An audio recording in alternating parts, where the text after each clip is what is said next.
Bonjour, Dongo, le conseiller, l'agripreneur et le promoteur agricole. Ici, on parle effectivement de l'agriprenariat, on parle des techniques de culture qu'il faut maîtriser pour pouvoir, bien évidemment, réussir correctement et convenablement votre culture. Alors, d'accord, si vous cherchez vraiment à vous investir dans l'agriculture et que vous cherchez les connaissances réellement pour pouvoir vous lancer, restez scotché sur cette chaîne, je pense que vous êtes sur la bonne page et nous allons vous partager nos échecs, effectivement aussi partager nos succès qui vous permettront effectivement d'aller très très loin et d'atteindre les objectifs très rapidement et ne pas perdre du temps que nous avons perdu jusqu'à présent. Merci. Alors, on va continuer cette formation en parlant maintenant de la préparation de la parcelle de culture. Alors, il faut savoir ici que le gombo se fait en semi-direct, ce qui est beaucoup plus avantageux et rapide d'ailleurs. Alors, mais néanmoins, il y a quand même quelques activités qu'il faut effectuer avant de mettre votre culture en place. Ce qu'on appelle la préparation du lit, du lit des cultures avant le semis. Le lit des cultures, le lit des cultures peut être soit une planche, soit billon, soit encore un labour à plat. Ou tout à l'heure, je l'ai dit tout simplement, on peut le faire en ligne, tout simplement, sans même toucher le sol. Ce qu'il faut retenir, c'est que c'est la partie superficielle du sol qui est utile pour n'importe quelle culture. Et c'est pourquoi souvent, il est important de savoir si votre sol a besoin d'être agressé au départ ou pas. Ce n'est pas nécessaire de le faire si vous sentez vous-même et que votre culture et les racines, pardon, si votre sol est plus ou moins profond et que les racines peuvent au moins entrer facilement dans le sol à une profondeur d'environ 20 à 30 cm, en ce moment-là, on n'aura pas besoin carrément d'agresser votre sol. On aura tout simplement à laisser tranquillement ce sol-là et à planter ou à semer votre grain. Vous allez le voir tranquillement évoluer en toute sérénité et tranquillité. Par contre, si vous avez un sol qui n'est pas vraiment meuble et que vous marchez, vous ne sentez pas que vous rentrez un peu dans le sol, et en ce moment-là, il faut travailler le sol. C'est très important parce que les racines ne peuvent se fixer que lorsqu'il y a une facilité de pénétration dans le sol. Alors, s'il n'y a pas cette facilité de pénétration dans le sol, vous allez voir qu'il y a une difficulté aussi effectivement de lever de croissance parce que, comme je l'ai dit tout à l'heure, c'est proportionnel et la croissance et la fixation des racines sont proportionnelles. L'un ne se fait sans l'autre. C'est pourquoi, lorsque la racine semble heurter à un obstacle quelque part là, vous allez voir que la croissance aussi attend que la racine puisse se frayer un chemin pour contourner l'obstacle. Et en ce moment-là, c'est un retard de croissance que vous allez observer. Très important de le souligner. Alors, donc je disais tout à l'heure qu'il faut un sol, on peut utiliser les planches, on peut utiliser aussi également les billons, on peut utiliser nécessairement un labour à plat. Et le labour doit se faire effectivement à une profondeur, si ça veut dire de faire le labour à plat, il faut tenir compte d'une profondeur de environ 20 à 30 cm de profondeur, tout simplement. Et pour pulvériser, si c'est avec les machines, il faut tenter de pulvériser avec les herbicides, les herbes que vous allez laisser dans votre champ et pour pouvoir effectivement les rendre secs. Avant de semer votre culture, c'est très important. Et tenter à ameublir votre sol, c'est très important avant de cultiver. Alors, en ce qui concerne les billons ou les planches tout simplement, les planches ou les billons se font tout simplement avec un matériel de travail.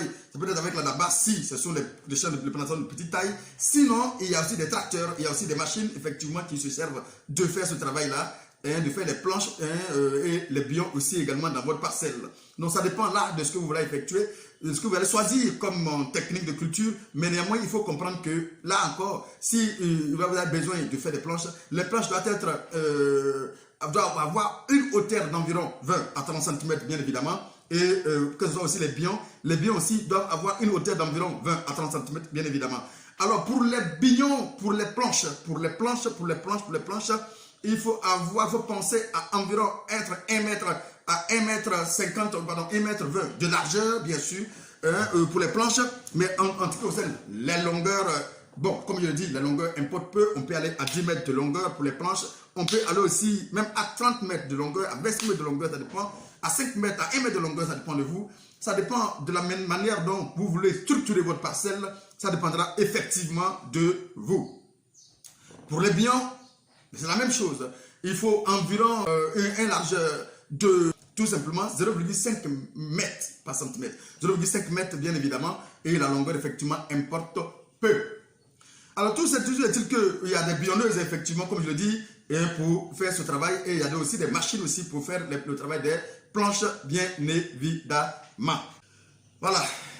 Que ce soit, je dirais plutôt que ce soit l'un, c'est-à-dire que ce soit, je vais dire le labo à plat, je vais dire que ce soit les bions, que ce soit les planches, que ce soit l'un ou l'autre, il faut casser la motte de terre et l'émierter, effectivement émierter les planches tout simplement, et surtout niveler avant de s'aimer. Ça compte beaucoup. Parce que lorsque vous faites vos labours, vous allez voir qu'il y a des mottes de terre beaucoup plus costauds qui sont debout, là que la machine a pu soulever. Alors, si vous semez quelque chose dessus, c'est d'abord une cuirasse qui est formée. Et lorsque la pluie tombe dessus, bien évidemment, ça ne se casse pas. Ça va rester là, la pluie plus soleil, ça va s'endurcir. Les racines, étant donné qu'il ne peut pas se frayer ce chemin-là, bien évidemment, ça va rester sur cette motte de terre et les racines ne vont pas se fixer. Et du coup, vous n'allez pas avoir une croissance. Très important de concasser, d'émierter, de casser, d'émierter effectivement votre planche tout simplement avant de s'aimer. Alors ces travaux permettent effectivement une bonne fixation. Ces travaux permettent une bonne fixation des racines, un bon développement des racines et surtout une bonne alimentation hydrique. Une bonne alimentation hydrique et des sels aussi, des sels minéraux, animaux, un bon développement de la culture tout simplement et un meilleur rendement. Ces travaux que je vous signale à chaque fois ne sont pas des travaux de plus, au contraire, ce sont des travaux qui favorisent le rendement. C'est pourquoi je dis, quand quelqu'un m'envoie un message pour me demander on peut avoir quel nombre de tonnes à tel truc, je dis je ne sais pas. Ce n'est pas méchant de dire que je ne sais pas, c'est parce qu'effectivement je ne sais pas quelles sont les techniques de culture que vous allez utiliser. Si je vous donne un chiffre et que vous tenez compte de ce chiffre-là pour partir investir, et du coup, si vous ne faites pas ce qu'il faut faire, vous allez trouver un résultat médiocre. Vous allez dire, M. Dongo m'a dit qu'on pouvait avoir 20 tonnes à l'hectare, et voici que j'ai fait, je n'ai même pas eu 2 tonnes. Je mettrai en cause la culture, pourtant c'est votre technique qui a été défaillante. Donc il faut faire attention à ce niveau-là. Donc toutes ces activités qu'on vous demande de faire, ce sont des activités qui concourent à un meilleur rendement. Alors donc ce sont des choses qu'il faut vraiment prendre au sérieux lorsque vous voulez vous lancer, de prendre du temps pour effectivement mettre toutes ces choses en place pour effectivement atteindre vos objectifs et les objectifs que nous cherchons bien évidemment. Ça ne sert absolument à rien de brûler les étapes, car chaque activité a son rôle à jouer et a son importance qui va influer sur effectivement sur le résultat. On va parler maintenant de la période, des dispositifs, des densités et le semis en réalité. Il faut savoir que la période optimale de semis en régime pluvial varie selon la zone de culture. Alors, pour le nord, par exemple, il faut commencer à partir du mois de juillet. Si vous êtes dans un pays, au nord de votre pays, il faut commencer à partir du mois de juin. Au centre, par exemple, on peut commencer à partir du mois d'avril et à juin aussi également. Au sud, par exemple, on peut commencer les activités, je vais semer votre culture à partir du mois de mars et avril. Pour le premier cycle, parce qu'au sud, il y a 2 cycles. Et pour le second cycle, on peut commencer à partir du mois de septembre et au mois d'octobre, bien évidemment. Pour le second cycle. Voilà, c'est très important de savoir cela. Bien. Alors, pour un hectare, il faut prévoir entre 7 à 10 kg de semences à l'hectare. Ça dépend de vos semences. Entre 7 à 10 kg de semences par hectare. Alors, semer directement en ligne, distant selon le dispositif choisi. Vos dispositifs choisis, ici, vous avez décidé de faire des planches. J'ai fait une vidéo sur le dispositif, mais quand même, je vais parler brièvement de cela. Si vous avez choisi de faire des planches de 1, il faut que les planches là soient 1 mètre de largeur, entre 1 mètre de largeur à 1 mètre 20 de largeur. Les planches doivent être distantes de 50 cm. Les planches doivent être distantes de 50 cm ou de 1 mètre, ça dépendra de votre objectif. Alors, lorsque vous semez sur les lignes, il faut avoir laissé l'espace de 50 cm. 50 cm entre les lignes, mais d'autres même vont jusqu'à laisser 40 cm, même 30 cm entre les piquets, entre les poquets. Je veux dire, lorsque vous mettez un piquet là, il faut mettre un piquet là, il faut mettre 50 cm après, vous mettez un autre piquet là. Ou encore 30 cm, vous mettez un piquet, un autre poquet là. Voilà, un poquet ici, 50 cm après, un autre poquet. Ça dépend de vous. Mais ce qui est conseillé pour aérer un peu la plantation, c'est laisser 50 cm entre poquets. 50 cm entre poquets ou 40 cm entre poquets. D'autres vont aller jusqu'à 60 cm entre poquets. Tout ça, c'est pour aérer la plantation, pour permettre aux racines secondaires, pardon, aux branches secondaires et tertiaires de se développer, d'où permettre aussi effectivement d'avoir beaucoup plus de fruits par arbre. Bien. Après la levée, procéder à un démarrage. Parce qu'en réalité, il faut s'aimer entre 2 grains à 3 grains par poquet. Ce qui fait qu'on dépense beaucoup plus en semences. Donc, on fait ça par garantie. Mais pour éviter de mettre autant de poquets, on peut faire un test de semis. Le test de semis consiste à prendre une petite quantité que vous allez d'abord aménager quelque part à la maison et semer cette petite quantité. Et vous pouvez prendre par exemple 10 graines. Des 10 graines que vous avez soulevées et vous avez semé, vous allez voir le taux de germination. Lorsque vous prenez 10 graines et que vous avez par exemple sur les 10, s'il y a 5 semences qui ont poussé, il faut avoir le taux de germination de 50%. Si vous voyez qu'il y a 7 qui ont poussé, c'est 70%. Si vous voyez qu'il y a 8 qui ont poussé, c'est 80%. Du coup, vous avez à partir de là, vous devrez savoir que si je dois choisir 2 graines ou bien je dois choisir une seule graine. En ce moment-là, vous ne perdez pas beaucoup en semences. Donc le test de semis compte beaucoup et ça vous aidera à éviter beaucoup de pertes de semences tout simplement. Très important de marquer cela. Donc, en principe, après la levée, il faut effectivement procéder à ce qu'on appelle le démarrage. Le démarrage consiste tout simplement à éliminer un certain nombre de pieds. Je dirais plutôt qu'ils ne sont pas vraiment vigoureux. On peut les éliminer et laisser au moins 2 pieds par poquet. Au moins 2 pieds par poquet. Sinon, on peut aller même à laisser 1 pied par poquet. Ça dépend de nous et ça dépend de notre objectif.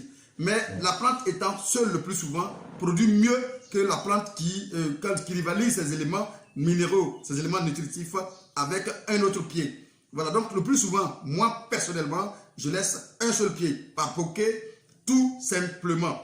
Alors, lorsque on va procéder au démarrage et on va laisser, par exemple, je vais dire, un plant par poquet, on va se trouver avec 20 000 pieds par hectare. C'est-à-dire qu'on va avoir une densité de 20 000 pieds par hectare. Alors, parlons maintenant de la fertilité de notre sol. Alors, il faut savoir que on ne peut réussir un projet agricole si notre sol n'ont pas les éléments nécessaires effectivement pour réussir nos différents, pour faire croître correctement et pour avoir une belle productivité, bien évidemment. Alors, donc pour ce faire, il faut vraiment s'organiser pour ameublir, pour fertiliser, pour avoir des éléments nécessaires pour notre culture. Alors, un bon rendement passe inévitablement par une bonne fertilité du sol. C'est pourquoi il est important de se rassurer que la présence de tous les éléments nutritifs, effectivement, sont dans notre sol en apportant soit de la fumure effectivement, de fond ou du fumier de fond à notre parcelle.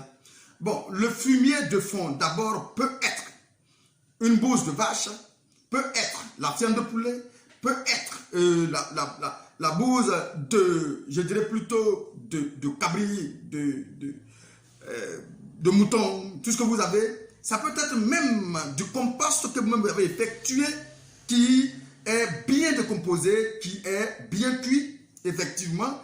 Ça peut être aussi de compost que les gens vendent effectivement chez nous en Côte d'Ivoire. Il y a le Fertinova qui est déjà un compost très efficace, très riche, effectivement, composé pour les cultures maraîchères, que vous pouvez acheter aussi effectivement pour travailler pouvez travailler sur votre sol pour rentabiliser effectivement votre sol.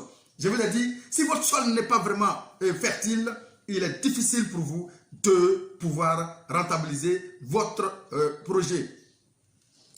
À défaut, je ne dirais pas à défaut, mais attention, si vous utilisez soit la fiente de poulet, il faut savoir que vous pouvez utiliser une matière organique qui va osciller entre 10 à 30 tonnes par hectare en fonction de votre sol, en fonction déjà de la composition de votre sol déjà. Si votre sol semble un sol vraiment pauvre, déjà appauvri, il faut pouvoir apporter le maximum possible de matière organique pour effectivement redonner vie à ce sol-là qui va vraiment tout simplement alimenter votre culture.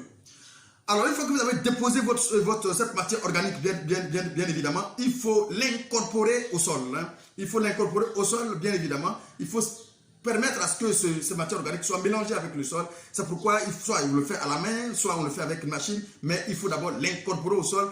En général, on vous conseille de le faire un mois après et laisser le temps à cette matière organique encore de s'infiltrer réellement dans votre sol avant de s'aimer. Bien. Alors, si on veut utiliser de la fumure de fond, on peut utiliser bien évidemment ce que j'appelle le N, d'abord du dolomie. Je ne sais pas si vous avez chez vous du dolomie, vous pouvez utiliser du dolomie à raison de 50 kg par hectare, tout simplement. On peut utiliser aussi ce que j'appelle le NPK 10-18-18, à raison aussi de 500 kg. L'autre côté, c'est 500 kg dolomie, 500 kg par hectare, ce n'est pas 50 kg par hectare. Et on peut aussi utiliser le NPK 10-18-18, 500 kg par hectare, ou si vous avez aussi à votre possession le NPK 12-22-22, vous pouvez aussi l'utiliser pour votre fumure de fond. Alors, il faut savoir que cette opération se fait un mois, comme je l'ai dit tout à l'heure, un mois avant de s'aimer votre gombo.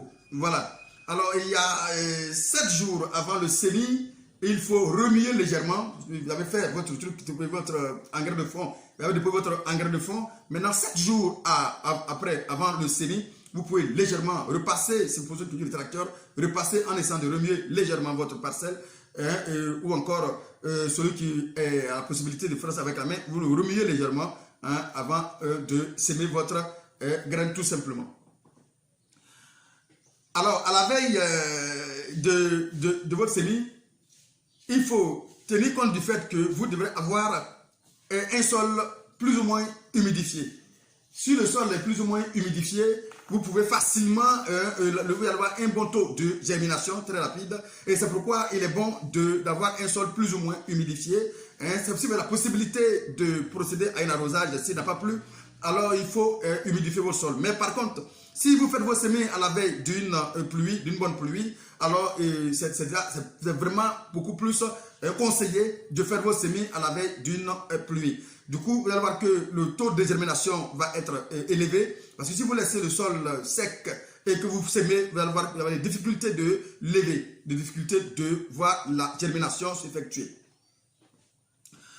Il faut aussi créer l'emplacement des plantes ou encore avoir un gabarit tout simplement en fonction du dispositif choisi. Parce que tout cela a été effectué, comme j'ai déjà fait une vidéo dessus, tout cela a été effectué, donc vous créez au moins un gabarit pour dire, bon, je décide de faire comment on appelle ça, mon semis à une distance de 50 cm, j'ai un bois en main, un gabarit en main que je prends, je pique 50 cm et je fais mon semis. Cela vous permet bien évidemment de bien effectivement optimiser l'utilisation de votre parcelle, parce qu'une parcelle mal utilisée, vous allez perdre beaucoup tout ça en termes de rendement. C'est très important de le faire. Alors, on va revenir un peu oralement, voilà, pour que ça puisse être vraiment, pour rester à votre esprit pour toujours. Alors, la distance entre bions peut osciller entre 0,60 m et 0,80 m, 0,90 m, 1 mètre, 1 mètre 20, voire même 1 mètre 50. Ça, c'est la distance entre bions, c'est ce que vous décidez. Ou encore la distance entre lignes, ça peut être, voilà ce que je viens de citer. Et la distance entre planches, effectivement, également, voilà, ça peut être comme vous le voulez. Comme vous le voulez. Alors, Il faut serrer les cultures quand il s'agit d'un sol plus ou moins sableux. Il faut quand même serrer la culture. En ce moment-là, il faut rapprocher un peu les cultures. Pour ce faire, pour qu'il y ait une humidité, l'ombrage va créer une humidité constante autour de votre pied. Voilà, du coup, il va y avoir une bonne alimentation hydrique, d'où une bonne alimentation aussi des sels minéraux. Lorsque vous espacez, il va que le contour de votre pied de gombo disons, est délaissé. Du coup, le soleil va vraiment pénétrer. Vous allez voir que la plante va tout de suite en train de souffrir.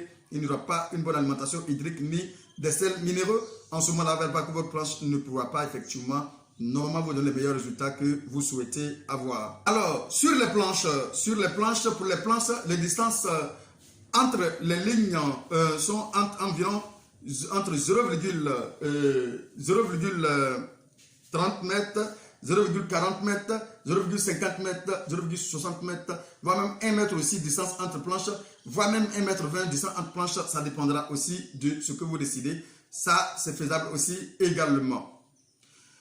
Alors, en fonction des dispositifs, effectivement, on pourra trouver des densités. Voilà, ces densités vont aller jusqu'à 20 000, 40 000 pieds par hectare, 20 000 pieds par hectare, en fonction de la technique choisie. Vous pouvez avoir cette densité à l'hectare. Alors, pareil pour les planches, c'est pareil pour les planches. Pour les planches, c'est évidemment les mêmes choses. On ne va pas revenir dessus. C'est pratiquement les mêmes choses si vous décidez de faire l'agriculture avec les planches, tout simplement. On va s'arrêter là aujourd'hui et on va continuer notre formation la prochaine fois en parlant effectivement du semis proprement dit et tout simplement en abordant les techniques de culture tout simplement par la suite. À bientôt pour la suite de votre formation. Merci.